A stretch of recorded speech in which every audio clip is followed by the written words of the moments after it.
Have countries like Pakistan and China derailed the global war on terror? Joining me on this special broadcast, Ambassador Vishnu Prakash, a former top diplomat. He's served extensively both in Pakistan and in China. Sushant Sareen is a senior fellow at the Observer Research Foundation, keeps a hawk eye on all developments in Pakistan and China. Andrew K.P. Leung is the senior strategist joining us on this special broadcast. And Kamar Chima is an analyst who joins us from Islamabad in Pakistan. And Andrew K.P. Leung, I want to start by asking you, sir. China claims to be a victim of terror in Xinjiang, but blocks sanctions against terrorists like Sajid Mir, and not once, but multiple times. And China has done that in the past with that Maulana of terror, Masood Azhar. Sir, do you agree when it's said that President Xi Jinping has blood of innocents of 23 countries on his hands too? Well, I mean, as you said, China itself is a victim of separatist terrorism. But the point being that, of course, that all countries should condemn acts of terrorism involving innocent citizens, destruction of public utilities like hospitals and so on and so forth. Rather than targeting the perceived enemy, but unfortunately, these kind of actions involve politics. What is regarded as terrorism or as terrorists in one country could be regarded as patriots in another. I mean, so you would call East Turkestan Islamic movement patriots? Well, of course, the East No, you would not. I've known you to be a very articulate speaker. This is the first time I've seen you woeful for answers. You're waffling on this broadcast, and because perhaps you know what China is doing is wrong. What President Xi Jinping is doing is wrong. You know that, sir. And yet it's been happening for 14 years and counting. Ambassador Vishnu Prakash, the FBI, Federal Bureau of Investigation in the US gathered evidence against David Coleman Headley. He was convicted. India gathered evidence against Ajmal Amir Kassab. He was convicted and hanged. Pakistan gathered evidence including the training of these 10 Pakistani terrorists, including Kassab, at Thatta, Sindh. And yet Sajid Mir sanctions are blocked by China. Politics over cross-border terrorism. Isn't this actually defeating the global war on terror, sir? Greetings. The fact remains that China's definition of terrorism or terrorist is slightly different from that of the world. Innocent students who are asking for basic freedoms and respect for human rights, I'm talking of 1989, are terrorists. Peaceful Tibetans who are asking for the right to worship are terrorists. Uyghur Muslims are terrorists. But those who kill innocent people are not terrorists. Well, if this is how a country which is a P5 country, a country which, when there is a multilateral conference or there is a plurilateral conference, signs on to anything. But when it comes to action, looks the other way, or rather aids and abets the terrorism, what do you do? That is the irony, because country after country are selective when it comes to terrorism. And let us face facts. There is yet another powerful country which finds Taliban, ISIS and Al-Qaeda as terrorists, but not ISI, which finds on Mondays Pakistan to be the most dangerous country in the world, but on Wednesdays finds it an ally, on Friday finds it a rent seeker, and on Sunday leaves you to guess. Absolutely. Now, it is a very selective world out there, and that is the whole problem. And perhaps that's the reason that India has decided Balakot is the only way to deal with Pakistan's state-sponsored radical Islamist terror. Kamar Chima, Sajid Mir has been convicted even in Pakistan. Some vague charges of terror. Hafiz Saeed has been jailed on some vague charges of terror. To get out of the Financial Action Task Force grey list, Pakistan has pretended to act against terrorists. Sir, why not prosecute and punish terrorists for actual acts of terror like 26/11? Well, I want to make 2 points here. First to you and then to Ambassador Vishnu Prakash. I think Ambassador Vishnu Prakash is absolutely right. The world has different definition of human rights. For instance, India is controlling Srinagar Sir, we are from not New talking about Delhi. India and we are not talking about Kashmir. I'm sorry, I will not let you digress from the issue. Sir, I will not let you digress. You want to speak? You have to speak on Pakistan's inaction against Hafiz Saeed. I'm not Sir, here to listen to the speeches of you people. I'm sir, here then you to can make go my home. point and I Then will you can make go my home. point. You can quietly go home. Your country is I will anyway in make my turmoil. point. Sir, the I will fact make my remains point. you cannot come here and do, this I is will not the make my channel point. where ISI will do its I will propaganda. make my Now point. even in Pakistan, I will ISI make is my not point. allowed to do its Why propaganda. India is frustrated? Imran Khan also Pakistan doesn't is permit you out of anymore. FATF. Sir, but that's a Pakistan separate is topic. out of I'm sorry. FATF. Sir, Why you're not here frustrated to talk about India? Kashmir unless you want to talk about Pakistan occupied Why there Kashmir. is a frustration Kamar in Chima, India when Kamar Pakistan is Chima, out I'm of sorry. FATF? You may want to rave and rant. Why I'm there is a against frustration Pakistanis in on my India? show anyway, but that's Pakistan besides the is point. out of Do FATF. you have Why something to are talk you about frustrated? Pakistan and Sajid Mir? The frustration Do in you have India something is to talk about visible. Pakistan and Sajid Pakistan is Mir? out of FATF. You have the Okay. UN team in India. You have the UN team in Sir, India. that's a And good you point are you showing make. Pakistan is out of why FATF, and in it's such a India. shame, You have Sushant a problem Sareen. with China. It's You have such a a problem with shame. Pakistan. You It's have such the a only shame, Sushant Sareen. Sajid Mir was on FBI's most wanted terrorist list. Sajid Mir had a $5 million reward on his head. He's wanted not just for 26/11 in India, he's also wanted for Denmark newspaper terror attack. So these are Pakistani terrorists who are trying to spread terror in Europe.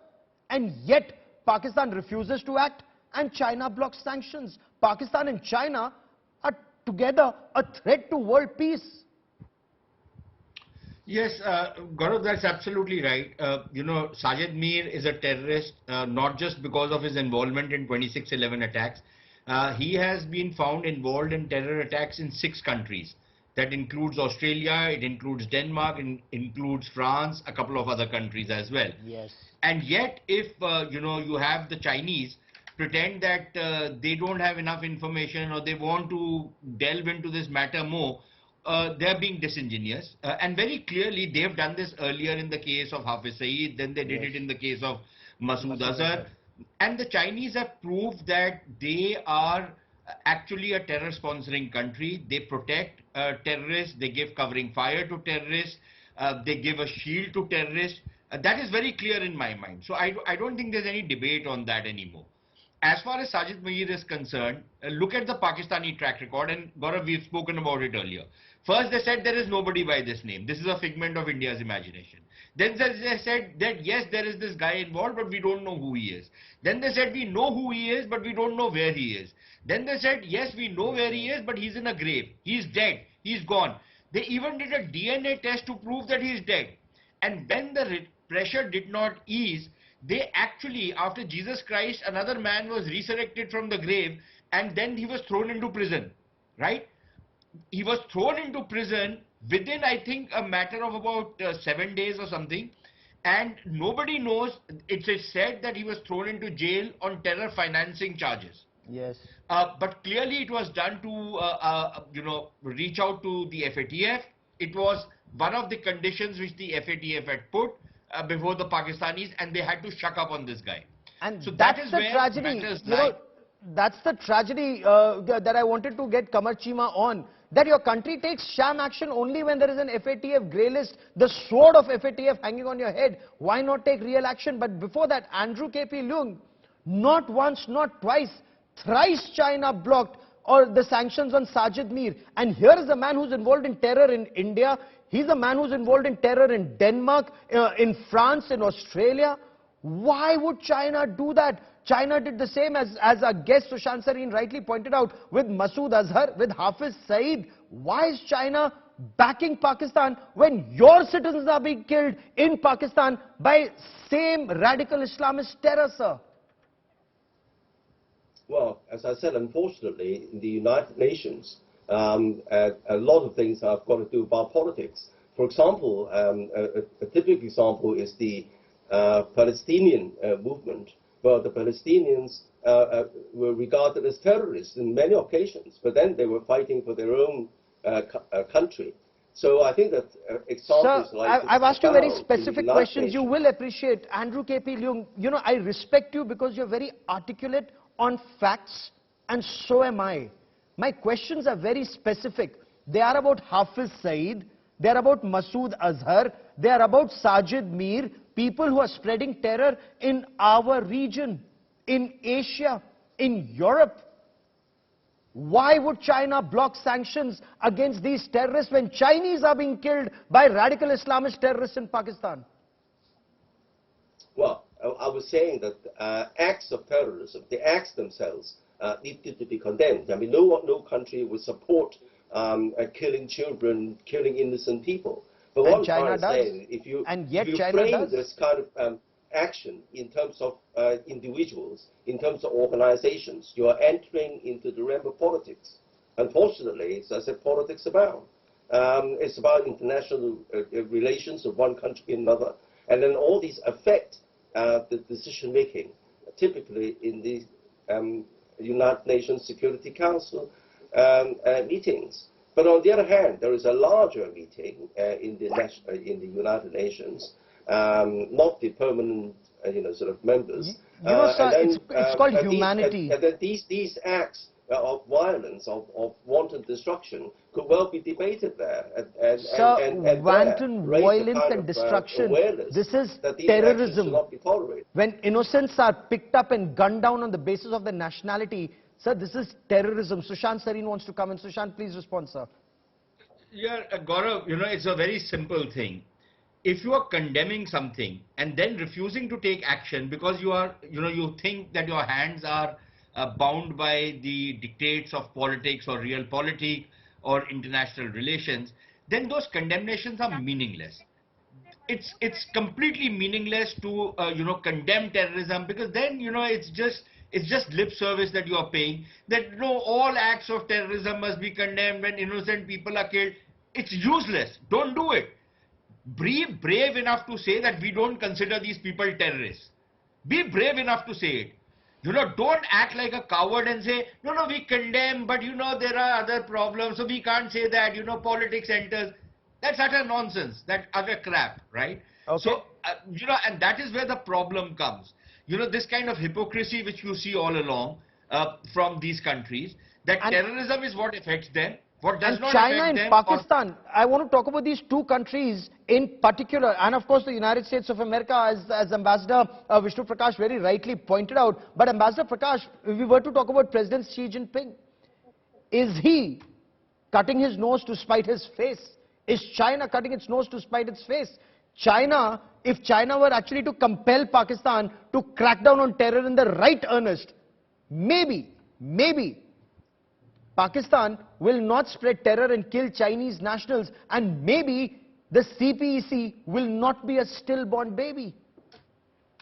Well, as our colleague from Beijing points out rightly, when politics trumps the decisions, when expediency trumps takes a decision over terrorism, then there is nothing much that is left to be said. Because that is precisely the point, that there is gross hypocrisy, and so long as the terrorist guns are not trained at you, he is not a terrorist. There is a good terrorist and a bad terrorist. So that distinction has been there and will continue, and that is what is the difficulty, because these countries which aid and abet terror or perpetrate terror believe that they are immune. But they know that when Pakistan says that they are facing terrorism, I mean, one has to pause and ask them, sir, why are you facing terrorism? As Hillary Clinton said that this is a country which is rearing snakes in the backyard. Yeah. So how can you expect snakes not to bite you?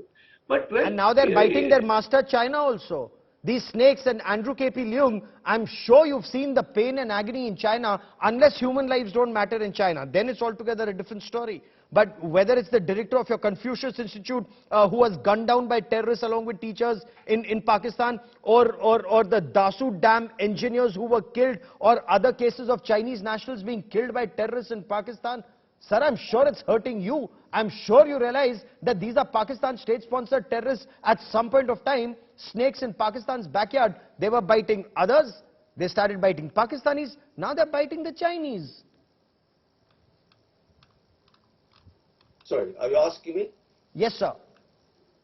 Well, as I said, I mean, I've said what I have to say. I mean, sort of as for the accusation that China doesn't care about human rights, this is totally a travesty of truth.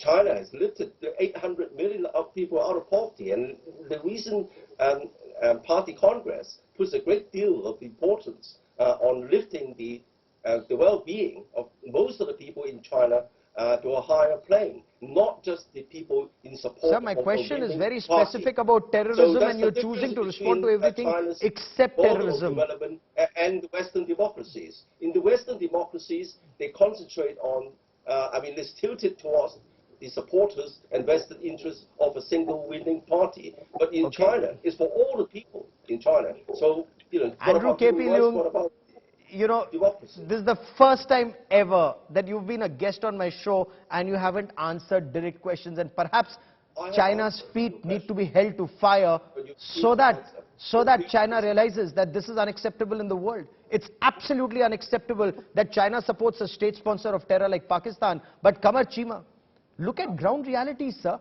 Osama bin Laden was killed by US Navy SEALs in Abbottabad. Ayman al-Zawahiri was taken out by a missile strike in Kabul. Indian Air Force had to send in fighter jets to bomb Balakot. Is this then the only language that Pakistan understands? That if you have to kill terrorists on Pakistani soil or in areas backed by Pakistan, then do it yourself. Pakistan will not act against terror. Well, I think on which soil internationally the terrorists have not been killed, there has been terrorism and the world has been fighting. So the struggle of every country is there. But I think what is important right now, what India is trying to do is that India is trying to convince where the world is not getting convinced that, okay, you should keep Pakistan and FATF, but the world is not listening to India. So I think that is where the frustration starts of Prime Minister Modi and Dr. Jaishankar's diplomacy, because that is failing. So you go to Washington. Sir, Imran Khan was just praising India's independent diplomacy. Imran Khan was just praising India's independent diplomacy yet again. इतना बड़ा मुल्क हो, इतना सा दिल है, point तो सुनो, इतना बड़ा मुल्क हो, इतना सा दिल है, बात तो सुन लिया करो. So the question is, लंतरानी हाँकते हैं सर, कहाँ तक लंतरानी सुनेंगे सर? कभी आपके DGISI की लंतरानी सुनते हैं, कभी इमरान खान की लंतरानी सुनते हैं, अब आपकी भी लंतरानी सुनेंगे. Why Dr. Jaishankar has to say in Washington, the India is not getting a good press. अगर अच्छे काम करोगे तो अच्छा प्रेस मिलेगा ना. कश्मीर सर, ये पाकिस्तान कब समझेगा? पाकिस्तान कब समझेगा? अच्छा काम करोगे तो अच्छा प्रेस मिलेगा. कब तक भीख का कटोरा लेके आप अच्छा प्रेस मांगोगे? But let me bring in Sushant Sareen, because ये अनर्गल बातें करने का समय नहीं है. But Sushant Sareen, do you see either Pakistan or China mend their ways, especially after the collapse of the China-Pakistan economic corridor? All said and done, it's a fact that terror has played a role in the CPEC ship running aground. Yeah, it's one of the reasons why the CPEC is failing. The CPEC is not going to succeed because economically it was an unsound project to start with. It's a bridge to nowhere from nowhere. Economically it was unviable, but I think even otherwise on the security front, there are very serious challenges. Now the Chinese want to send in their own people to guard, their assets and their own people, and the Pakistanis are balking on that. But I think eventually the Pakistanis will give in because they are broke. They desperately need Chinese money. And I think they are willing to do anything what the Chinese ask them to do. Otherwise, they'll default. Default is imminent. So CPEC is not going to take off in large part because the Chinese businesses are afraid of going and investing and staying in Pakistan without adequate security. So yes, there is a direct impact coming on that. But even otherwise, the fact that the Pakistani terrorists are once again rearing up their head, courtesy their favorite asset, their strategic asset, the Taliban. So I think this whole region is now going to be in a bit of a ferment, and even more so because the Pakistani state seems to be collapsing. You have an Imran Khan rounding amok. Sir, I'm just coming to that aspect in a minute. I'm coming to the collapse of Pakistan in just a moment. But before I come to Imran Khan and his antics, Andrew KP Leung, has China backing state sponsor of terror Pakistan actually, even in your view, cost President Xi Jinping more than $60 billion worth of CPC projects, if not running aground in your view, facing very strong headwinds? Or do you also concede it's like the Titanic that's hit the iceberg of terror? Well, I don't think you can simplify the matter like this. As I was saying, that, for example, the Taliban was once branded as a terrorist organization, but they're founding a country. in Afghanistan. So I think you've got to understand that these kind of activities, which are regarded by one country as terrorism and by another as patriotism or fighting for their own movement, that applies to the separatists in Xinjiang. And that justifies killing innocent people in Xi Jinping's point of view. That justifies 166 innocent people from 23 countries being massacred by radical Islamists. Is that China's point of view? Because if it is, it's extremely shocking and disappointing. But Ambassador Vishnu Prakash, do you see either Pakistan or China reform, or is Balakot the template? Well, the inevitable is going to happen. When you indulge in this kind of a game and you are so short-sighted, it will come to bite you. I hope that, before it bites you and before damage is done, because you are radicalizing the society, especially in Pakistan, when people have lost faith in the system. Before it is too late, I hope that these countries and the leaders see reason. Otherwise, God bless them. Sir, 30 seconds on this part of the broadcast, but I quickly want to understand from you, do you also see CPEC collapse because of Pakistan's state-sponsored radical Islamist terror, and these are monsters no longer in Pakistan's control? So now that snake is biting Pakistan and that snake is biting China, and CPEC is like $60 billion down the drain? No, CPEC has basically loaded Pakistan with debt, and the assets that they've been built are not giving any revenue. So how are you going to repay? And the corruption has been rampant, which is, I'm not saying that, it is very well documented. Yes. The chairperson of the CPEC was on himself on the take. Now, when you have all these elements put together, it was a non-viable project. So what they will do is they'll parcel away territory, and which they have been doing. Okay. I now want to come to the second part of this debate, and this is on the turmoil in Pakistan. Imran Khan, chief of Pakistan's Tehreek-e-Insaf party, former Prime Minister of Pakistan, has now once again directly attacked the Pakistan Army and the Director General of ISI. At the Liberty Chowk in Lahore, just before this long march for Azadi, he warned Director General of ISI, Lieutenant General Nadeem Anjum, not to challenge him. He hit out at the Pakistan Army, he hit out at the ISI for the press conference against him before the long march started yesterday. Is this then Imran Khan's long march to hell? We bring you this special ground report from Lahore. ये जो मेरी मार्च है, ये कोई सियासत के लिए नहीं, ये कोई इलेक्शन के लिए या कोई जाती मफादात उनके लिए नहीं, इसका सिर्फ एक मकसद है कि मैं अपनी कौम को आजाद करूं. This is Imran Khan launching the Azadi March from the Liberty Chowk in Lahore to Islamabad. The march is for Azadi, or freedom, from the Mir Jafars or traitors of Pakistan, a term used by Imran Khan to describe Pakistan Army and the ISI.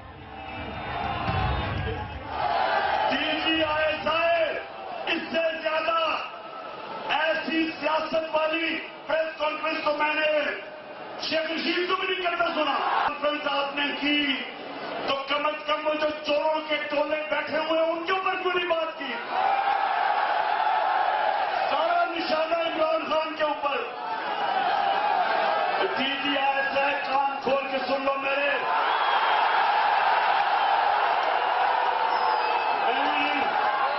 मैं जो चीजें जानता हूं, मैं अपने मुल्क की खातिर, अपने इदारों की खातिर मैं चुप हूं, मैं बोलता नहीं हूं, क्योंकि मैं अपने मुल्क को नुकसान नहीं पहुंचाना चाहता. But this Azadi March has the Pakistan Army and ISI on edge. So alarmed was the ISI by Imran Khan's antics that Pakistan's Director General of ISI, Lieutenant General Nadeem Anjum, called a press conference to hit out at Imran Khan on the eve of the Azadi March. अगर वो वाकई आपकी नज़र में गद्दार है, आपकी सोच में गद्दार है, तो फिर आज भी उनसे पसे पर्दा क्यों मिलते हैं? मुझे आपके मिलने पे इतराज नहीं है, आप मिलिए, ये हमारा फर्ज है इस मुल्क के हर शहरी की आवाज़ पे लब्बैक कहना। लेकिन ये ना करें कि आप रात की खामोशी में बंद दरवाजों के पीछे हमें मिलें, अपनी आईनी गैर आईनी ख्वाहिशात का इजहार करें, वो भी आपका हक है। लेकिन ये नहीं हो सकता कि दिन की रोशनी में उसी बंदे को आप गद्दार कहें। आपकी कौलो फेल में, फिक्र तदब्बर में इतना खुला, इतना बड़ा तजाद ठीक नहीं। Pakistan appears to be in tailspin. It is now Imran Khan versus the ISI. Many commentators in Pakistan say it is the Pakistan Army and ISI that created Imran Khan, and he's now become like a Frankenstein's monster. ISI की cipher से मुतालिक findings की किसी किस्म की साजिश को उनको उसके शवाहिद नहीं मिले, और ये तमाम फाइंडिंग्स रिकॉर्ड का हिस्सा है।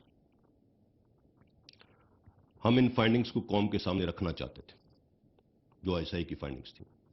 ताहम ये फैसला हमने उस वक्त की हुकूमत पर छोड़ दिया कि वो ISI की फाइंडिंग्स को पब्लिक करते, लेकिन ऐसा नहीं किया गया, बल्कि मजीद अफवाहें और झूठी खबरें फैलाई गईं, जिसका मकसद सियासी फ़ायदा हासिल करना और एक मखसूस बयानिया तश्कील देना था कि हुकूमत के खिलाफ आइनी और कानूनी और सियासी मामले की बजाय अदम एतमाद की तहरीक regime change operation का हिस्सा थी। After the killing of journalist Arshad Sharif in Kenya, fingers were pointed at Pakistan Army and ISI. The spy chief and Pakistan's DG ISPR both hit back at Imran Khan, asking whether the Pakistan Tehreek-e-Insaf party wanted to benefit politically by blaming the ISI for the killing of the journalist in Kenya. Imran Khan has in the past even compared the ISI and the army to animals, questioning the army's stance of wanting to stay neutral. जब अच्छा बुरा होता है तो अल्लाह ने हमें इजाजत ही नहीं दी कि हम न्यूट्रल हो जाएं। जानवर न्यूट्रल होता है, जानवर में अच्छे बुरे की तमीज नहीं होती। इंसान अच्छाई के साथ खड़ा होता है। Analysts argue that Pakistan army is very worried that Imran Khan's supporters are blaming the army not just for the killing of the Pakistani journalist in Kenya, but also for Pakistan's sorry state of affairs internationally. Bureau Report, India Today. Kamar Chima, is it Imran Khan versus ISI? What's actually happening in Pakistan? Well, I think this is a very delicate situation here. This is first time in the Pakistan history the DGISI has to come in front of the media. This never happened before. But I think Imran Khan has created social and political fissures in the country where he believes that the army should help him to bring back in power. He's not saying that the army should stay away from politics. He's saying that the army should help him to bring back him in the power, and why the army didn't help him in the no confidence vote against him. So he had a demand, he has a long list, and he built this public narrative in front of the people that this was the army's job to create his political opponents and political coalition partners with him, and the coalition partners left him because the military was neutral, whereas the other politicians in Pakistan are saying that the military should stay neutral and we will deal with Imran Khan. So I think this is where the entire narrative was built against the establishment so he who call says, the military. No, let me bring in Sushant Sareen and Ambassador Vishnu Prakash. Both understand Pakistan very well. I'm trying to understand Sushant Sareen. He's telling the army, you help me become the Prime Minister of this country, or I will abuse you, I'll call you animals, I will call you the choicest names. Is this then endgame Imran Khan, or endgame General Bajwa, or endgame DGISI? What do you see happen? Gaurav, at the outset, don't you just love this guy? Imran Khan? You know, I am a great fan of Imran Khan now. I really want him to come back to power and come out on top of this in this struggle. But on a more serious note, You know, a few years back, there was a clip of Imran Khan. This is before he had even come into power, where he was talking to some of his cronies, because he only has cronies surrounding him, where he said that, you know, if you can manage to bring out 25, 30, 40,000 people out on the streets, these generals will wet their pants. Okay? I'm not making this up. There is a clip. You can check it up. That is the kind of contempt he holds the generals in. He understands that they control many of the levers of power, but I think even that control is now becoming very, very loose. You can see the helplessness and the impotence of the army, that here is this guy who is abusing them day in and day out, and the army is so helpless that it can't do anything about it, because the army is afraid of some kind of a blowback coming their way, which they will not be able to handle without killing a lot of people. Or is the Pakistan army also split? Imran, yes, is the Pakistan army split right down the middle, Ambassador Vishnu Prakash? Ambassador Vishnu Prakash, you know, have the generals actually wet their pants? I'm sure you heard General Nadeem Anjum's press conference yesterday. I'm sure you heard General Babar Iftikhar, and you've seen the kind of names Imran Khan has called General Qamar Javed Bajwa. They're all silent. It seems they created this monster. Now they don't know how to handle him. Ambassador Vishnu Prakash. You know, I would turn to Qamar Chima. Yesterday, he tweeted after the conference. He said that with friends like these, with people like these, who needs enemies? I mean, that is very, very true. Pakistan is imploding, literally imploding. When the nation is in this kind of a dire crisis, economic crisis, political crisis, there's a crisis of a natural calamity, the floods are happening.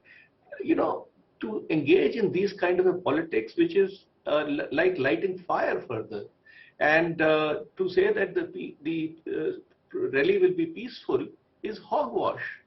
The kind of statements that are being made, people will be out on the streets, and you know, there will be mayhem. I hope it's not there, but that is what is likely to be.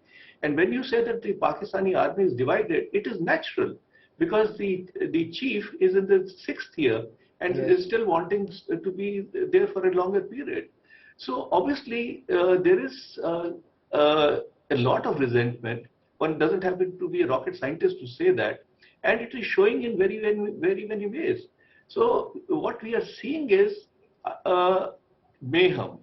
And so is Pakistan actually imploding in your view, Qamar Chima? You know, you're the man on ground. Is the Pakistan army divided? Has Imran Khan lit this fire that the country is split and the army is also scared? You know, they may have to end up killing their own people, perhaps again. Well, I think the government or the ISI or the establishment, they will never go for even raising the guns against his own citizen, come what may. This is one thing. The second thing is that Imran Khan is a politician. He has come on roads. He has been supported by the establishment in the past, and that was not supported by to run his party maybe, but to run the country, because it was having a difficult times economically. Right now, I don't see that the country is imploding. The state is intact. The people are intact. Yes, Imran Khan is coming for a long march. He started it from Lahore. It will end today, and he will start a long march again tomorrow. And there is no, he's very popular, and there is no doubt on that. But in that case, if there will be bloodshed and something like that, there is nothing, no way. There is a calm, there is a peace, things are going, the environment is politically charged, that is true. The battle lines have been drawn, and I think the establishment has completely distanced himself from Imran Khan, who was turning to be a liability for the Pakistan, not for the establishment or for the others. No, but Imran Khan is not an individual anymore. Imran Khan is a movement now in Pakistan. And is Imran Khan a liability just for the establishment, or is Imran Khan a liability for the nation? We'll track the story very closely in the days ahead. This long march to Pakistan would take a week. I've run out of time on this part of the show. Ambassador Vishnu Prakash, Sushant Sareen and Qamar Chima, many thanks for joining me.